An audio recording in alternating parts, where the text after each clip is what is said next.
रुकती थीं और एक दूसरे से सलाम दुआ लेती थीं, और जो हम आंखों से देखते हैं वही सच नहीं होता। वो इतनी भी शरीफ नहीं है जितनी नज़र आ रही है।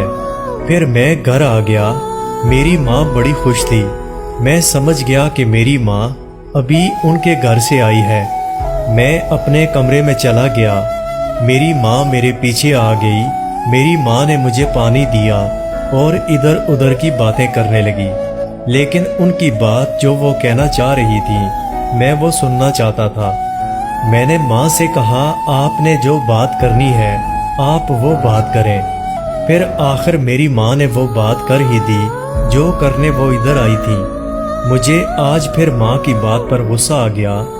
मेरी माँ ने जो कहा था मैं वो कभी कबूल ना करता। मेरी माँ का कहना था कि मैं शादी कर लूँ। ये बात तो मेरी समझ में आती थी क्योंकि मेरी शादी की उम्र हो गई थी और मेरी माँ खुशियाँ देखना चाहती थी। लेकिन आज माँ ने कहा कि मेरी शादी उसी घर की एक लड़की से होगी। इतनी जल्दी मेरी माँ ने उन लड़कियों पर कैसे यकीन कर लिया था? मेरा शक मज़ीद गहरा हो रहा था। उन लड़कियों को जो भी देखता या उनसे मिलता वो उनका दीवाना हो जाता, वरना चंद दिनों में मेरी माँ उनकी बेटी को अपनी बहू बनाने का ना सोचती। मैंने माँ को इनकार कर दिया। मैं जानता था मेरे इनकार पर माँ गुस्सा होगी। मेरी माँ का दिल बहुत दुखा था, तभी चुपचाप कमरे से चली गई। मैं बेचैनी से कमरे में टहलता रहा क्योंकि मुझे मेरी माँ बहुत अजीज थी। लेकिन अब की बार मामला और था।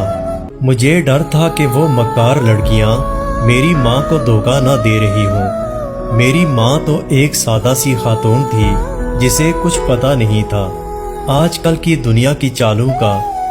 मैं अपनी माँ की तरफ से परेशान रहता था। रात को खाने पर भी मेरी माँ ने मुझसे कोई बात नहीं की, मतलब वो मुझसे नाराज़ हो गई। मैंने कहा कि आप मेरी शादी कर दें, लेकिन उन लड़कियों से नहीं। और वो जाने कैसी जिद लगाए बैठी थीं कि मेरी शादी करनी ही उधर है। फिर क्या था, मुझे हार मानना पड़ी और मैंने हाँ कर दी। मेरी माँ मेरा माथा चूमे खुशी से उनके घर गई और उनसे शादी की तारीख पक्की कर ली। शादी की तैयारियां उरूज पर चल रही थीं, लेकिन मैं बहुत उलझा हुआ था। यकीनन वो लड़कियां अच्छी नहीं थीं, तभी उनकी वालदा उन्हें अपने सर से उतार रही थी।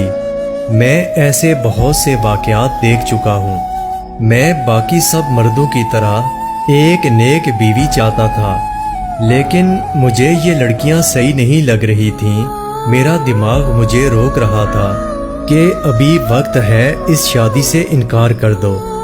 आखिरकार वो वक्त भी आ गया जब उनके घर की लड़की मेरी बीवी बननी थी। ऐसी लड़की जिसे मैंने देखा तक नहीं था, और मेरी माँ की जिद पर वो लड़की मेरी दुल्हन बन गई। मेरे अंदर एक जंग चल रही थी जिससे लड़ते मैं अंदर आया।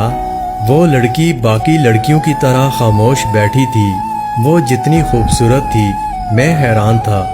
मैं इस इंतज़ार में था कि वो कोई फरमाइश करेगी और अभी उसकी औकात सामने आ जाएगी कि वो भी एक लालची लड़की है।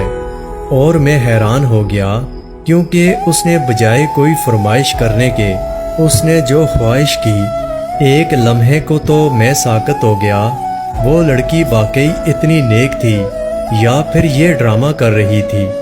मेरी बीवी उम्रे पर जाना चाहती है और मैं उसकी बात मानने को तैयार नहीं था। मैंने उसे टाल मटोल कर दिया कि ठीक है, मुझे कुछ ज़रूरी काम करने हैं, मैं वो कर लूँ, फिर तुम्हें उम्रे पर ले जाऊँगा। वो धीमे मिजाज की थी। मेरे दिल में अभी भी शक था। मेरी बीवी ने 2-3 दिनों में घर का सारा काम संभाल लिया। मैं जब काम से वापस आता वो बन संवर कर मेरा इंतज़ार कर रही होती। वो मुझे कभी शिकायत का मौका नहीं देती थी। वो काफ़ी नेक थी या दिखावा कर रही थी। रात को रोज़ नमाज पढ़ कर सोती और फिर तहज्जुद के वक्त उठ जाती, लेकिन न जाने मैं उस पर एतबार क्यों नहीं कर रहा था। आखिर असलियत क्या है, ایک رات میں پانی پینے کو اٹھا تو دیکھا میری بیوی کھڑکی میں کھڑی کسی سے باتیں کر رہی تھی۔ میں نے سننا چاہا کہ آخر میری بیوی کس سے بات کر رہی ہے، لیکن مجھے کچھ بھی سنائی نہیں دے رہا تھا، اس لیے میں اس کے پاس گیا۔ میری